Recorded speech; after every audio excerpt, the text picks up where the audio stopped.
I think we're going to go ahead and kick off. Happy Thursday, everyone. Thank you for joining us. We are here to talk about cultivating quality RBTs for optimal outcomes and retention. I'm so excited that you're here to join us today. You're likely on your lunch break if you're on one coast, or you are having breakfast if you're on another coast. But we will get right into an amazing hour of content for you. My name is Nissa Van Etten, and I am the Director of Clinical Training and CR Institute here at CentralReach. And I'm going to turn it over to my amazing colleague to introduce herself and walk us through some housekeeping. Thanks, Nissa. My name is Cara Soto. I am a BCBA and a Solution Consultant Manager here at CentralReach. And I'm excited equally, Nissa, to jump into this good content that we've got for you today. And just before we get into the content today, we just always like to make sure you know who we are at CentralReach. So we are the #1 provider of autism and IDD care. As far as software goes, we also have a new education and transition and employment department as well. We have over 150,000 contracted users. You can see a lot of the data points here on the screen. But we're so happy that you're here today. Whether you're a customer or you're new to us, we're glad you're here. All right, pretty big agenda here. I'm not going to read all of this to you, but I do want to indicate some of the content that we'll be covering today. We're going to look at kind of the role of the RBT, right? Training and retaining RBTs. We know that they are so important to the organization and the organization's health. We're going to look at turnover and burnout, because we know that those are also contributors there to the RBT role, and then some challenges in onboarding and training. But before we jump into that, we always love to get your experience, your feedback.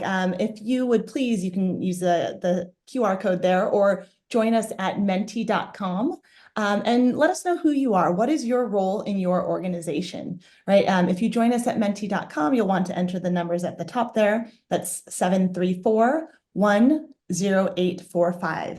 And once you go in there, just indicate kind of your role, where you're joining us from. And you can see on the screen, it's really fun to watch the numbers pop up. BCBA, BCAVA, we've got a number of leadership here. That helps us kind of individualize this conversation to you and your role as we look to support RBTs within the organization, within the company, and really ensure that we are leveraging all of the technology that's available to supporting these RBTs. The numbers are ticking up there, but we see we have a number of leaders, those of you holding leadership positions in your organization. So I think this talk is perfect for you to think about the solutions that we have here at CentralReach in supporting your RBTs in regards to their training, their experience, and their supports. All right, thank you for playing along there. Let's jump right in. The registered behavior technician, right? We know that the RBTs are the backbone of an ABA organization. They spend more time with clients, learners, and students than any other individual within your organization. And then if we look to the literature in terms of the definition of the RBT, we know that they are typically entry-level individuals. They must hold a high school diploma or equivalent, and they are hourly wage-based and work under the supervision of a behavior analyst. Often they are at the bottom of an org chart, and some of them, if not most of them, are looking to kind of build their careers within your organization and within the field of behavior analysis. In addition to this role, we also know that RBTs have the highest rate of turnover in a behavior analytic organization, as well as in education. And in that, we turn some to the literature to look at these RBT turnover statistics. So again, we've got just a couple of data points here. $19 is the average hourly wage for those RBTs. The data point in the middle, 45 to 75%, I think that's a little bit on the low end. We've seen some more recent numbers where that RBT turnover kind of data looks at 80%, right? So RBTs are leaving organizations at pretty high rates. So either leaving the field altogether or maybe moving to other organizations that might offer something different that meets their needs, dependent on what they are. And then lastly, the article that we found here regarding onboarding statistics indicated, we're going to talk about this further in a second, that 82% of organizations believe that they have a strong onboarding process, or they're reevaluating their onboarding process to look at new hire retention, right? And in doing that, they want to retain at 82% or higher, which is almost contraindicated to the data point at 80% turnover, and increase productivity for those RBTs. And then a great question in the chat. Yes, absolutely. If you're interested in the references and links, we will absolutely share them with you at the end here. A couple more statistics for you. We've got some heavy data in the beginning of this talk as we move over into some of the demos and ways that we believe that We Can Solution supports. In the national onboarding statistics, and the link is at the bottom, but we're happy to share as well. Again, 88% of employees think their employer did a poor job with the onboarding process. So we looked at this article, which was posted on LinkedIn. There are 88% of employees out there who, when you first walk into an organization, that onboarding process, that's your kind of your first date with the company, right? You might have done the interview, you may have gone in thinking this is going to be amazing, but then the onboarding process, if it's done poorly, that immediately is maybe a red flag that might make you reconsider your decision in this role versus another. 58% of the organizations that were surveyed indicate that their onboarding program focuses on paperwork and processes. We know that's required, and that is a component of hiring staff and maintaining certifications and regulations, but mixing that up in onboarding is also important. Letting your staff access, the learners and jumping into observations is really also supportive in building a great onboarding process with RBTs and behavior technicians and any new hires. 69% of employees are more likely to stay with the company for 3 years if they experienced great onboarding. So what we see in this survey is that if you have a great organized, scheduled onboarding process, if your documentation is there, but you embed it with some of the live training and some courses, you may see the likelihood of your staff being retained increase. And then this last data point is one that we just talked about, which is 82% of organizations that responded to this survey are reevaluating their onboarding process to help retain their staff. So what do we know? Many of us on this call are leaders in the behavior analytics space, or we are BCBAs ourselves. This graph is really indicative of where the field has grown, and it has grown tremendously, right? You can see on that bottom there, right around 2015 was where this tiered model came into play, where the RBT role became kind of a career path, something that individuals could really lean towards and build their experience in behavior analysis. But what I think we know is that to support this number right here at the very top, I think that's about 166,000, if not more, RBTs and more growing daily, that we've only got about 62,000 behavior analysts. So there's a little bit of a discrepancy with how many supervisors can support the number of RBTs out there. And in the talk today, we're going to talk about some of the solutions we have at CentralReach, some ways that we're looking to support RBTs because they don't always have direct access to their behavior analyst. AI as one of those solutions, some really cool apps and mobile technology that solutions and supports those RBTs. But again, this data, it really will layer that foundation for you as leaders and behavior analysts to say, okay, there's a large gap between how many RBTs are in our field and how many BCBAs are available to support them. And just another way to look at that data, right? This was a fun infographic that the board had put out in 2022, and I can speak for myself, and Cara, let me know what your thoughts, but I think the demographic data that the board is putting out is so amazing. We're such data junkies in our field that seeing it this way really does allow us to say, okay, wow, there is a discrepancy. And as a behavior analyst, how do I support all of these new professionals that come into our space that are working client-facing, supporting the learners, managing challenging behavior? And as I speak to that, I love to share this little iceberg. Feel free to drop into the Q&A your thoughts on this iceberg. This is, again, just a dump of the literature and experience, what we've heard from customers, my own clinical experience. But in the iceberg, what we see is kind of the top of that iceberg, right? These are the things that we see behavior analysts and RBTs managing, but we know under the iceberg, there is so much more that clinicians and practitioners are required to manage and deal with. Emails, competence, data collection, treatment plan development, parent training. These are all areas within the iceberg that we know that our practitioners in behavior analysis are grappling with and struggling with and really seeking to understand and then become more expert in as they build their career paths. So we're kind of building a nice story here, and I'm going to turn it over in a few slides to my colleague, Cara, to kind of show you some of the cool tools that we have here at CentralReach. But we also know that as RBTs, they have very unique training experiences. Many of you are coming from different organizations. Some are in home, some might be in clinic, some of you may be working in schools. You may be coming from a university setting where you're also supporting these RBTs that are students. And in these training experiences, they are building their competence and their knowledge of just foundational behavior analysis.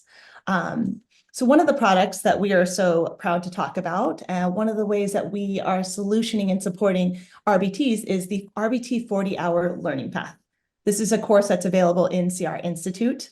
And in this learning path, we have been really working hard in the Institute to make it more robust. So we know there are a number of RBT 40-hour courses out there. Our team is working to actively add learning notes, active student responding. We've got some translations, especially in Spanish there for a lot of the RBTs that are dual language speakers. And then we've got some tracking checkpoints, right? So that allows you as a supervisor and the RBT who is new to the new hire process to really go through training and say, where am I in this, right? We know they have 180 days from beginning to submission to the BACB to submit that RBT certificate. So there are a number of data points and time management components in the CR Institute 40-hour learning path that supports your RBT and ensuring that not only are they building competence, but two, they're also managing that time so that we can get that certificate over to the board and get them on the floor with your clients.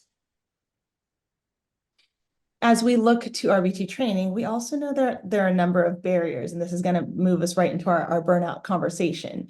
Again, just a few of the barriers. I know there are a lot more that we weren't able to take from all of the literature and as well as personal experience, but one of the things we hear frequently, the inconsistent hours, right? And inconsistent hours means frequent cancellation. So sometimes your clients aren't able to make it to session. Maybe an RBT shows up to the door and parents aren't interested in having a session that day due to various reasons. Maybe families are in town. RBTs encounter a lot of those barriers. And for someone who may be paid hourly, that is difficult to maybe drive across town, show up at a home and not be able to work with the client. We know other barriers from the literature are a lack of support and training, right? Lack of having access to your BCBA when you're dealing with difficult cases, challenging behavior, or even managing parents and caregivers. Other areas that we've heard as barriers, travel time between clients, lack of opportunities to collaborate. This one here is really evident in the literature when we talk about RBTs that work purely in home and they're not seeking or collaborating with colleagues in a clinic-based setting. And then the other one that we see a lot in the literature is that difficult behaviors to manage. So if they're going in home or they're in a clinic and their BCBA isn't available to support them, they're feeling unsupported and not able to kind of access the supports they need to maintain engagement and career satisfaction. So as we transition over to burnout, we have another Mentimeter for you. I'm going to go ahead and start this one, but feel free to join in. Again, menti.com. What does burnout mean to you? Right? Many of you are leaders and you worked really hard to move into a leadership position. So there are likely times in your career that you've felt burnout. You've experienced the fatigue and you can see here the exhaustion, right? What does burnout mean to you? What does that look like when you're experiencing burnout? And I love these little open-ended kind of word bubbles because we can see, you know, you live here in the chat, you're participating with us, you're sharing that, right? You're lacking motivation. Again, as leaders, which most of you are, I think 85% of you on this call are leaders, you have been in the seat that our RBTs are in. And I think that empathy and that understanding and sharing these experiences helps us lead to become better leaders and better supervisors. So great examples. Feeling done. I think that's a great one. Mhm. I think we've all felt that, right? And what do we do when we feel these burnout responses and experiences? So give it another second here. Well, there's some good ones here. Lacking empathy, Yeah, mental block, unmanaged emotions. these are fantastic. Heartbreak, energy depletion. This is great. And sometimes energy depletion and a cup of coffee aren't the solution, right? Burnout is encompassing. And we have some definitions in the literature here that will tell us what burnout is according to the research. Ineffective. Well, that is a challenging one in this field, feeling Yeah. like you're just not being heard and you're not being effective. This is beautiful. Thank you so much for participating. So now I'm going to turn it over to Cara. I'm going to leave this up for just one more second. And one of the solutions that we have, so we talked a little bit about the problem that we're seeing and kind of building up in what we've seen in the literature. One of the solutions we have is CR Mobile. In the Q&A, if you are interested, we'd love to know your experience, but Cara's going to go ahead and share and do a live demo for you of CR Mobile. We've got a poll open as well. We've definitely had a new iteration of CR Mobile in the past few months. We've had a huge adoption rate, and I think the reason that is because our product teams really listened to our customers, and we've been really mindful of a lot of the things that Nissa's already discussed as far as challenges that we have at the RBT level, trying to make their job easier and more efficient, trying to prevent some of those burnout things that can happen. So we'll kind of walk through mobile and talk through the features that exist today and the features that are coming that can address some of those burnout challenges. So on mobile, your staff have the ability to do their whole job role in one place. Again, that's a burnout thing. We don't think about how exhausting it can be for an RBT to be switching between systems or have to be copying and pasting data from a data collection system into an EHR at the end of their session, or even going home and trying to remember what happened in session and get those notes written then. So what we've done is we put it all in one spot for them so they don't have to manage multiple passwords. They don't have to manage multiple systems. They can come right into their app. They can open up their assigned session. Again, based on customer feedback, we've even put in some aspects that could be helpful for that RBT, like a phone number. If they are in the community or they are running late, they need to get a hold of caregivers. They've got the ability to find that information right here in their app. We've also made it possible to track their start and end time. And while that might not necessarily be a good solution for our RBTs, it's a great solution for our leadership to be able to make sure that staff are starting and ending sessions on time, and even the ability to make sure that sessions are happening where they were scheduled to happen. Now, another thing that you can do to make life a little simpler for your RBTs is assign them the data sheets they need for that client. So in this example, we might see this client in 2 locations, and maybe I only work in home with this client. This might be the only data sheet that I see. So again, I'm not having to think about which data sheet should I choose or what program should I work on. All that information is just here for me. Now, when we were looking at RBT challenges and some of the things that they face, especially during sessions, knowing how to manage behaviors is one of those things that pops up. And so we can even embed things like a behavior plan snapshot right into their data sheet. So any extra resources we feel like they could need while they're working, we can put those things right here. So again, they're not having to look in multiple places for it or toggle between things. They can find it easily while they're taking that data. Now, what we've seen with the use of mobile is we actually have data within our customer base that there's been a 25% increase in learning opportunities just by using mobile. And we think there's a couple of things that contribute to that. But one thing is the ability to just quickly and easily see programs that need to be worked on in session. So I can open up a program. I can just see the information for that program without having to worry that I'm taking data on the wrong thing. Even things like capturing a minimum number of trials. You'll see, I think in one of these programs where if I don't take the minimum number of required trials, it will prompt me to go back and let's pick this program. Here we go, where we've got a minimum number set. It will prompt me to go back and finish up that program. So you'll see here, this red exclamation mark is just letting me know I need to go back and finish up that data before I wrap up this session. Even the ability to be able to quickly access behavior targets. So again, we know challenging behaviors pop up. It takes a lot to be able to work through those behaviors, but then to be able to find where that behavior is so that I can take data on it. We keep all those things right at the bottom of the screen so staff could quickly access that particular behavior, enter their data, and then go right back into their teaching programs. We've even streamlined ABC for them. So being able to quickly and accurately get ABC data, they can go in, select the behavior that occurred. And then you can even preset your antecedents and consequences here. So again, staff can just quickly select their antecedent, select their consequence, and answer any other questions that you might have for them about that behavior, and then go right back into their regular data collection. We've built in another layer of prompts here for RBTs as well around time management. We know sometimes time can get away from those RBTs and they look up and there's 2 minutes left in their session. So you'll see at the top, the session was scheduled for an hour and there's 57 minutes left. So as this gets closer to the end of the session, that will actually turn red. So again, just another prompt for RBTs to manage their time, get things wrapped up and write those notes before their session ends. Now, when they are finished collecting data, you'll see here, I didn't complete those number of trials. So again, I've got this prompting mechanism built in so that I can go back and make sure that my supervisor has all the data that I need. Then we can go back and just basically follow a checklist. And this is where kind of the power of one solution comes into play, where we're not having to bounce out of data collection and into an EHR to write our session notes. Session notes are already here for your RBTs. And when you create these session notes, they can be funding source specific and tied to a service code. So staff aren't trying to figure out which note belongs to this session. It's just already here for them. And even the way they write their notes can be simplified by use of checkboxes or drop-down menus. Now, I know in the chat, someone had put that it's really hard for staff to get these notes written on time. I have been there and experienced that pain point for sure. The nice thing in CentralReach is you can put time limits when these notes have to be completed. You can make certain questions required to make sure you are getting the accurate information that you need. And staff can even, and coming soon, have the access to Carrie, which is our generative AI program, to help them write these session notes.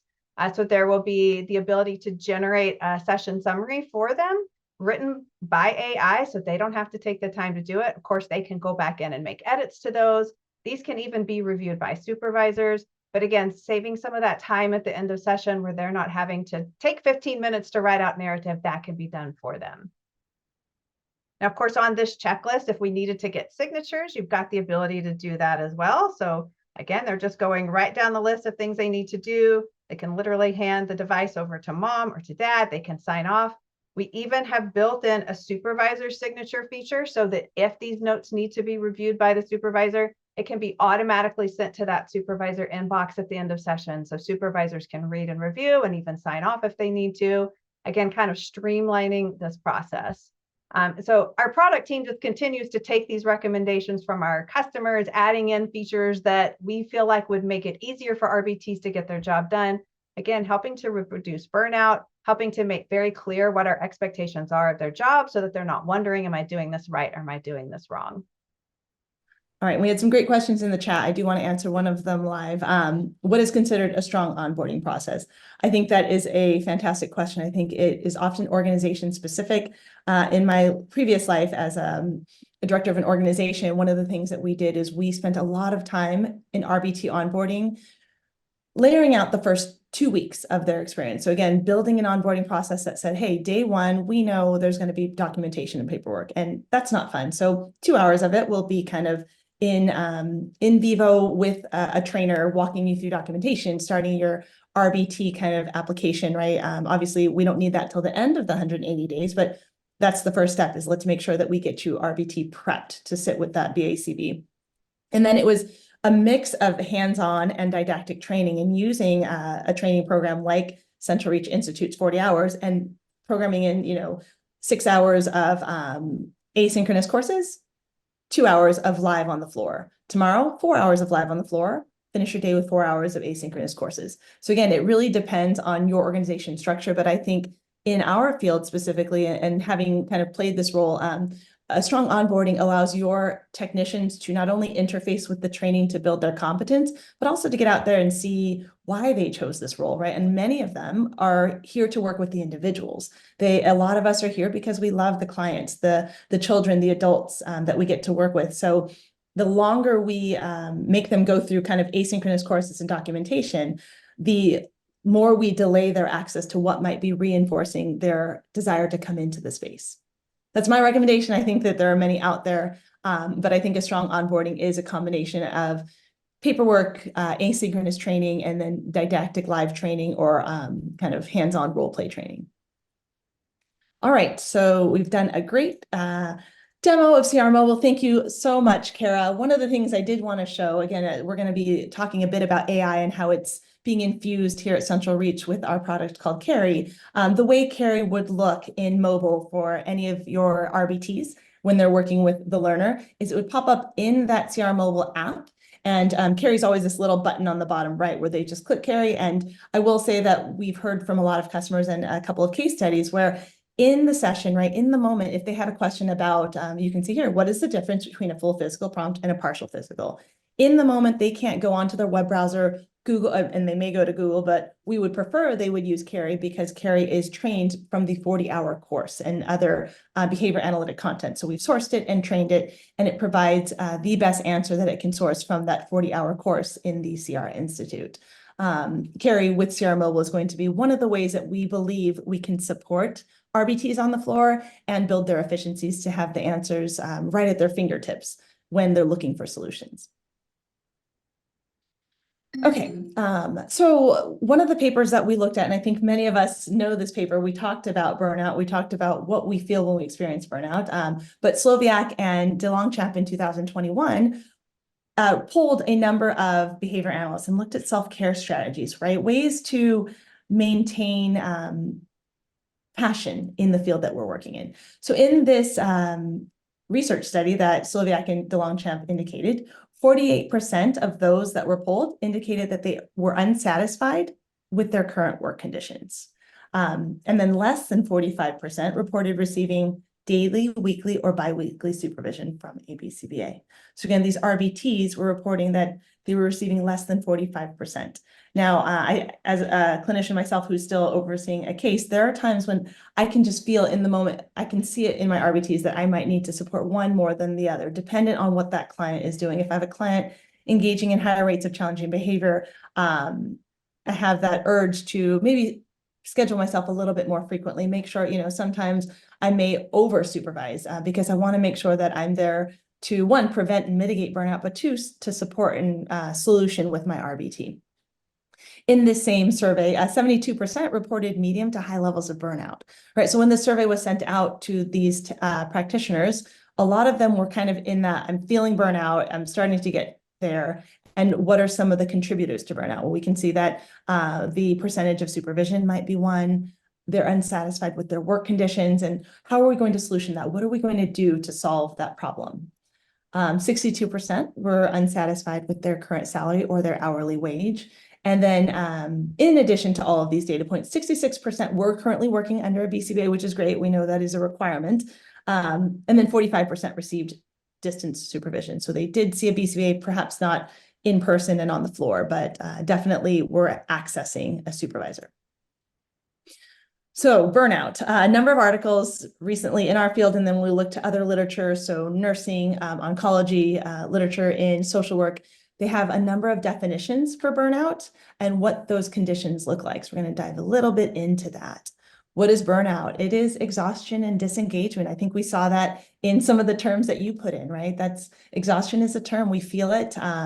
Many practitioners feel it and experience it. Emotional exhaustion, Maslach and colleagues in 1996, and we've all heard of Maslach's burnout inventory and some of the surveys that are out there. Emotional exhaustion, depersonalization, and then reduced personal accomplishment. It begins to really impact all areas of the individual, right? And we are in a helping profession. Again, allied health professionals like nurses, that's one of the ones we see a lot in the literature, really indicate the same level of burnout that we feel, that depersonalization, that reduced personal accomplishment. And really, what can we do to support, especially as leaders, what can we do to support these RBTs? One, so they stay with us in our organization, and then two, so that we can mitigate this feeling of burnout. And another paper in 1998, the results of prolonged exposure to job-related stress, an imbalance between demands and resources, and persistent conflict in the work environment.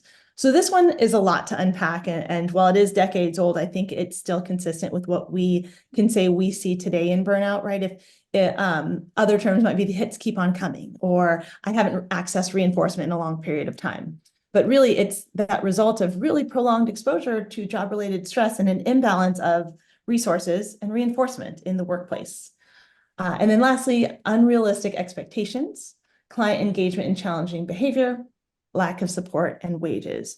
So across the board, burnout is an area that we are seeing really move into behavior analysis. Is an area of research. A lot of surveys are being put out there. And as leaders and practitioners, it is incumbent upon us to be aware of this burnout, not only in ourselves and to be self-aware, but also in our staff so that we can start to look at how to mitigate that, which we're going to talk about. When we talk about RBT retention and the RBT kind of role and experience, one of the things we also want to look to is the cost of burnout. We know that organization leaders, as well as many individuals who work in BCBA roles, really understand the cost of burnout to the ABA organization. You can see on this slide here, right, Hakan and Backer in 2017, as well as the Kronos Incorporated workplace publication in 2016, really talked about the cost of burnout for an organization. 46% of human resource leaders report that they believe burnout is the reason that staff are turning over or leaving their organization. And then that data point in the center, 150% of one employee's salary from Ramalal 2003 indicate that that is the loss to an organization, right? 150% of one employee's salary. In that article, what they're discussing is that the cost of onboarding, the cost of hiring, and the cost of training, really looking at that employee that is coming in, whether that be the 30, 60, or 90-day time frame, that is the cost of the organization in investing in that individual. And then that last component there from Kazemi and colleagues' 2015 survey was that 38% of behavior technicians reported they would likely leave their job. So in evaluating behavior technicians in their practice, trying to understand their satisfaction with their roles, what they found were 38% of those individuals, somewhere within their experience as behavior technicians, were already looking for their next job or their next role, or were looking to leave the field in total. So again, the cost of burnout to any ABA organization is intense, and it is something that we should all consider as we really look to train and support, as well as retain our RBT staff. All right, so now we're looking at ways to mitigate burnout, right? This is fantastic. Our field has really been looking into this, and now our field is also evaluating how do we reduce burnout. We know it exists. We know it is a result of exposure to job-related stress, challenging behavior, all of the contributors to the work that we do. But I want to turn it to how you mitigate burnout. Let's turn that over in, let's see, if you could join back in Menti and let us know, how do you engage in self-care? Right? What is it that you do to, when you feel that burnout or that exhaustion kind of coming, what do you do to engage in that self-care? Again, menti.com. I appreciate you jumping in here and letting us know your experience. It's really personalized. I love this part of Mentimeter. We get to know you as an audience. Spend time with your kids. That's fantastic. Walk your dog.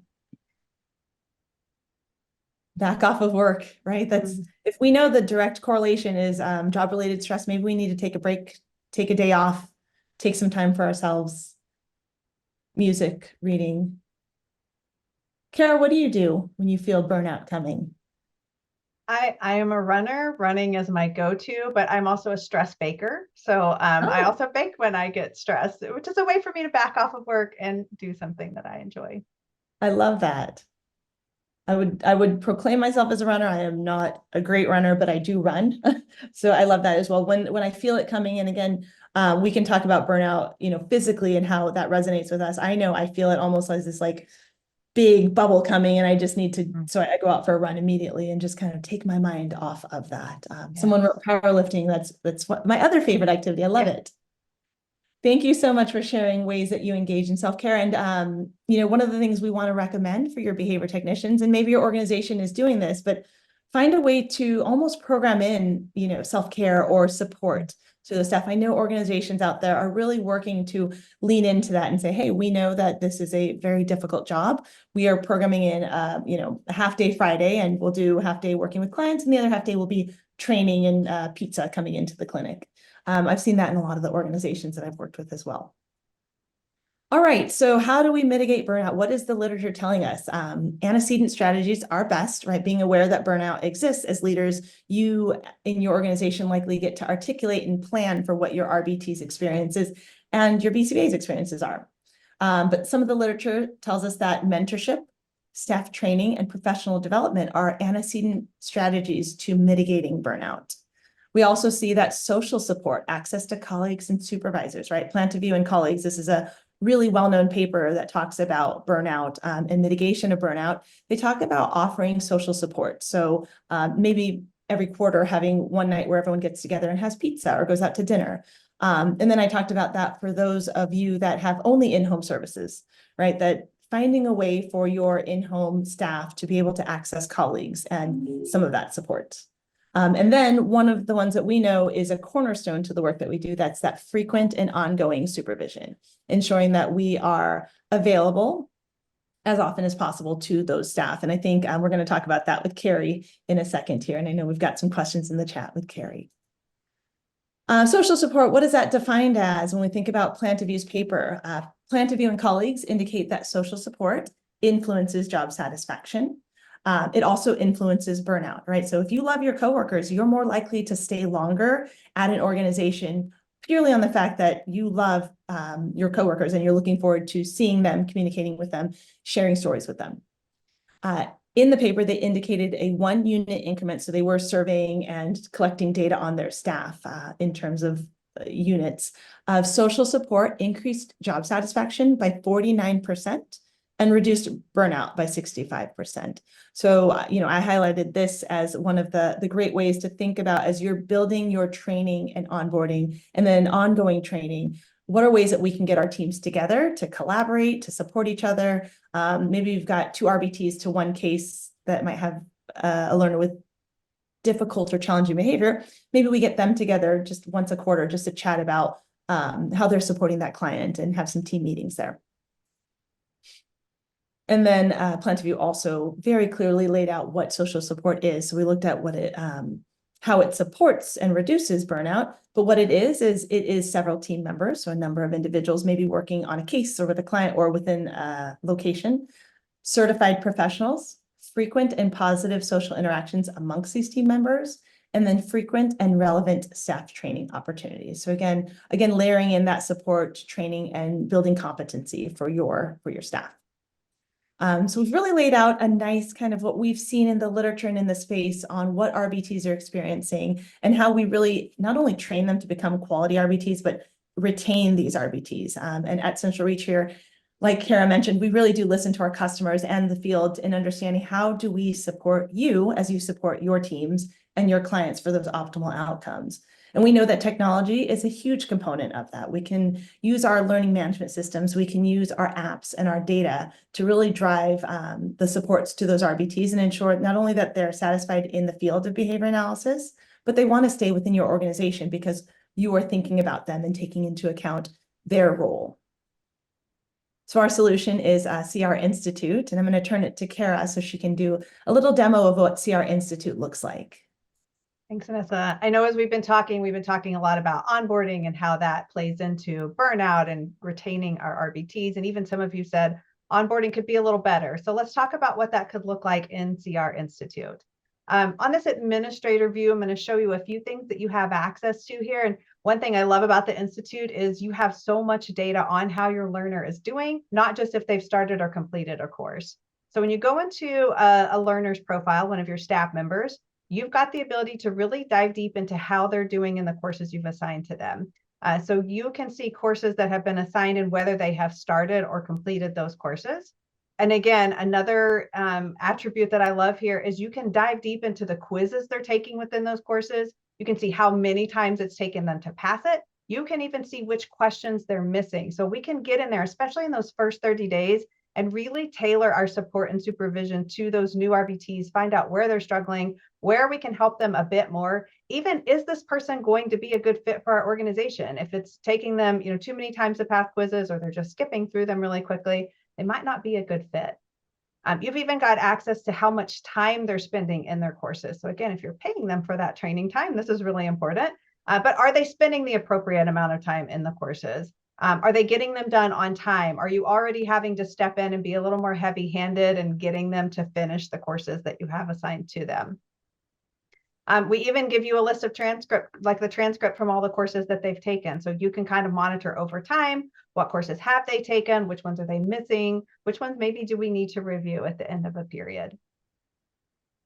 Now, another feature you have here is the course catalog. So I will show you that in just a minute. We've got a lot of content that we have put into CR Institute for you, but of course you can add your own content as well. So you can create PowerPoints with talk tracks on top of them. You can embed questions along the way or even make final questions. Same thing for videos. You could record yourself giving a training and assign those things out, put questions throughout the course or even at the end to make sure there's competency that's noted. You can assign out articles. You could even use this to assign out your employee handbooks or documentation that you want staff to regularly have access to. We also have what we call micro course trainings. And so if you have something that's very quick and short that you want to assign out, you can, as well as learning paths, where you could string together certain courses and assign out that entire path to a staff member. Now, something we're really excited about here inside the Institute is what we call Knowledge Builder. And Knowledge Builder is our test prep solution. So whether you are home growing RBTs, BCABAs, or BCBAs, you've got a training solution and a test prep solution for all three of those positions. What that entails is really two different aspects of training. The first is going to be kind of a flashcard system or staff meds. So you'll see that pop up here on the screen, where staff can go in and start practicing or studying with these staff meds. They can pick specific categories that they want to focus in on. And then they have the ability to put this in a timing mode if they're feeling very fluent, or put it in study mode where they can take as much time as they need to get through the information. But what these look like is there'll be a card that pops up on the screen. Staff can answer that out loud. They can flip it over, and then they can mark it as correct or incorrect.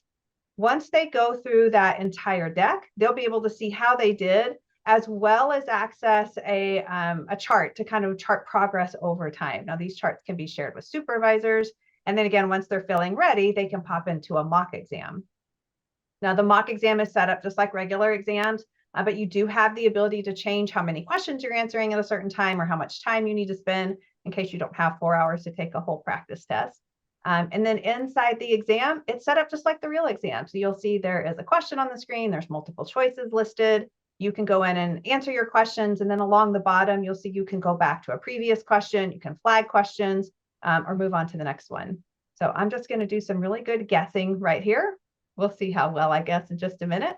And once you have finished your exam, this is really as a differentiator, because you're going to see not only which questions you missed, and I didn't do such good guessing today, but I can also see which task list item those questions align to. Even better than that, when I scroll down to the bottom of the screen, I'll be able to see the exact place in the task list where that question was pulled from. And so now I have a very targeted way to go back and study this information. So I can go back in, pull up the study course. Let's say I missed a question in A1. I can open up that course. I can take a pre-test, a post-test. I can go back and take another mock exam once I'm feeling confident there. But we've really just given staff lots of ways to practice and get ready for those kind of scary exams. Now, within the content that we've created, this is a kind of a quick preview of the 40-hour course, which usually includes a good mix of audio clips with some information on the screen, also some videos to watch. We've also built in some tools within our courses so that they can take notes as they're going through courses.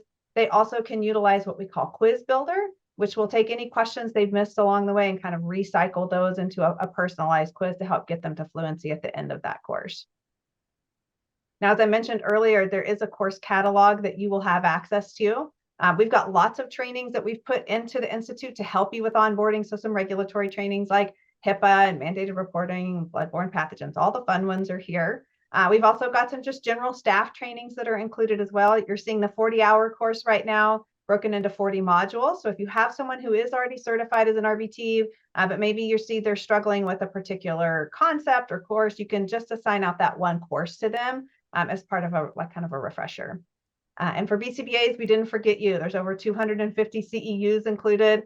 I personally recerted in January, did my entire recertification out of this catalog, so I can personally testify that there is a lot of content here. There's a good mix of ethics and supervision CEUs included. The 8-hour supervision course is here as well. So as you have new BCBAs come into your program, or you have Thank you RBTs so much. pass And I will that say, exam, they've got the opportunity to take that supervision on the course. Institute team. And one of the things that I think is really exciting about what we're doing in the Institute is we're really continuing to stay up to date with what is available, right? We know that there is the diversity, the culturally responsive care and diversity CEU coming. So we are working hard on the back end to build that content and make sure it's super hands-on. And we've got a lot of components there. And we also know that a number of other topics are coming up, like Ascent and some of those trainings that are very important to us as practitioners and to the field. So we are working to always refresh and update our CEU library, and also bring in experts externally that really do help us contribute to providing a library for you as practitioners that is important. And we do listen to you. So if you have requests, people you'd like to hear speak and courses that you'd like to see. That is something that the Institute team does take into account as we plan our catalog year over year. So I know there have been a couple of questions in the chat regarding Carrie, and I know that last week there was a wonderful webinar on AI from the director of AI, Dave Stevens, and Jeet Baldwell, in regards to how AI is being embedded across products here at CentralReach. What we wanted to do is just show you a little bit of how Carrie is embedded in products that will support your RBTs as they build out. What I want to show you is something that is in beta. It actually goes live on Monday with my team. It is the RBT Course Companion chatbot. I'm going to show you a couple of screen shares, and if you are interested in discussing and are a user of the 40-hour course in CR Institute, we'd love to have you as a beta customer. And if you're not and you still want to discuss, please feel free to send us an email, and we'd be happy to involve you and discuss some of this with you. But again, Carrie across all products is currently in beta. So it is we've got some in proof of concept and some that are live to roll with customer feedback. And I love to use Dave's slide here in AI in healthcare, right? We know that artificial intelligence is moving in the way of the world, that it is impacting healthcare at high levels. And there are a number of articles, YouTube videos, a lot of practitioners out there that are already using AI for soap notes, speaking into recordings and having the AI kind of develop the note for you. But what we know the outcome is of AI is it alleviates the burden of clinical documentation. Again, efficiency, support, right? Access. It gives you back some of the time that running those session notes might require. Or if your RBT has a question and they can't access you, maybe use Teams, maybe use Slack, maybe they text, they can get their answers met within the chatbot. So what you see here is kind of what Cara showed you. That's that 40-hour course from the dashboard of a user. And if they're in that 40-hour course and that bottom right-hand side, Carrie lives there as a button to just click. Again, they're going through their 40-hour course. They're taking their onboarding and training. What we know, and we hear this a lot, we see this in the literature, people are less likely to ask a question live, especially as a new hire, because they don't want to be given feedback, right? They don't want that punitive feedback where they were seeking an answer and it might be embarrassing, or they have a history of learning where asking out loud is prohibitive.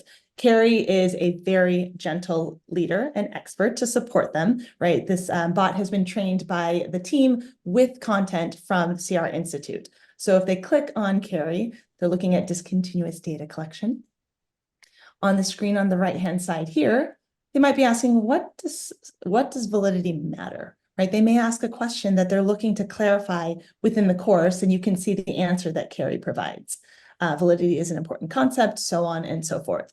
A couple of great things about the bot as a course companion. One, it pulls most, if not all, of the literature and content from the 40-hour course. So it'll pull it right back into what's been cited, what is evident, and what is in the field.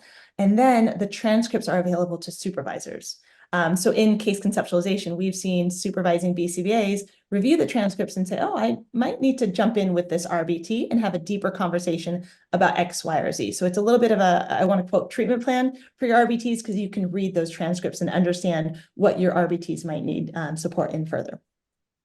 And I know we're getting close on time here, so I do want to leave you with just a few points here. We've got just a little video of Carrie. Meet CentralReach Institute's in-course chatbot, Carrie, designed to help you master the content you need to become an RBT.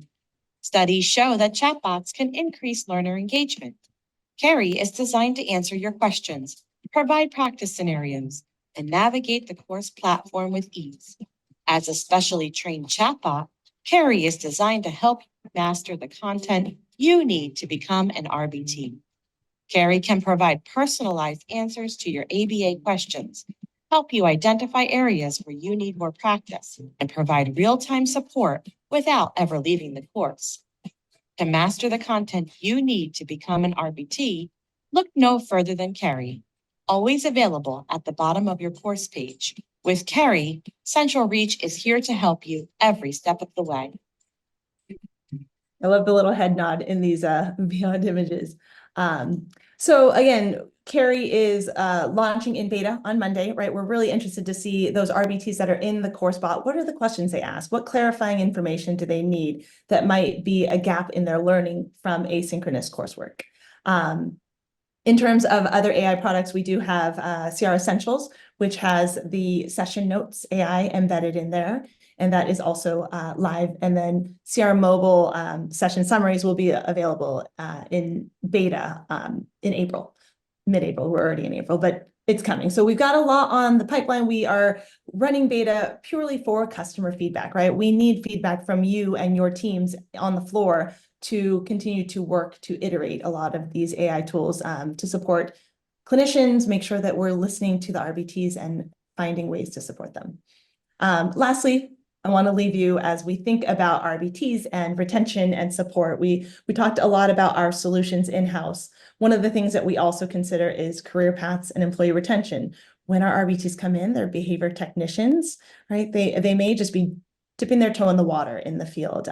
But oftentimes, I think we all get very excited when they say, I think I want to go back to school. I'm considering becoming a BCBA. With CR Institute and a lot of the work that we're doing, our goal is to provide supports in a career pathway for these individuals. So what that looks like is kind of from trainee or technician trainee all the way up to field leadership, many of you that are here on this call. As we think about CR Institute and the build out of the Institute and the products that we develop, looking at the trajectory and professional growth of our teams to ensure that we're thinking about their future as an organization and as a field. All right, so we have about 5 minutes left. I know we covered a lot of content and we do have some great questions in the chat. I do have one, and Cara, if you have some you'd like to answer, feel free to jump in. Sure. There is one regarding 5% supervision, enough to cover sufficient and ethical training. I think that this is a question I've debated with colleagues throughout my career. And one, I think it is the bare minimum, right? That 5% is the number that needed to be documented to say we are touching base with this RBT as they supervise and support a client. And that is the minimum number out there. Obviously, the more supervision that we can provide, the better. But we also know that as BCBAs, we're overloaded and we have very similar requirements and barriers to our opportunity and availability, which is why we thought Carrie would be a nice way to say, hey, if you can't answer the very basic question of what is a manned or what is attacked, Carrie can do that for you. But as it comes to supervising individual client-specific goals, that must be done by a clinician who knows the client and has their training experience in supporting that RBT. So I hope that answered your question there. There were a lot of questions regarding the data points presented in this slide deck. So I will make sure when the email comes out with the recording that we also have the references of all of the literature available to you so that you can review that content as well. Crystal, I know you had a question about the Institute. If you already have it, is that BCBA training? And I'm assuming that you mean test prep included. For some packages it is. You might want to check with your account manager or your customer success lead to see if you do have access to that. If you don't, it's a pretty easy process to get it added to your package. So reach out to your support team, either your CSL or account manager, and they can help you with that. All right, I think we've got time for one more question. Let's see here. Is there a limit on, so we're speaking about Carrie here, is there a limit on the types of questions they can ask? So what's really interesting about Carrie is that you can ask any question. If the content is not available, typically in the way that we've trained the bot is to go back to the supervising of BCBA. We don't have individual client information in there. I know that is something that the team is discussing, right? If you are a customer of Carrie and as we build iterations, can we embed and train the bot for a specific client with their treatment plan? I mean, I think that's all of our goal, right? Is to say anything we can do to solution to support the learner that's on the front end with the RBT is a great way to do that. But we're still, our expert team is still working on, can we feed that to the bot? What does that look like? And making sure that, again, all of those ethics are in place to support giving the right answer that keeps the clinician and the learner safe.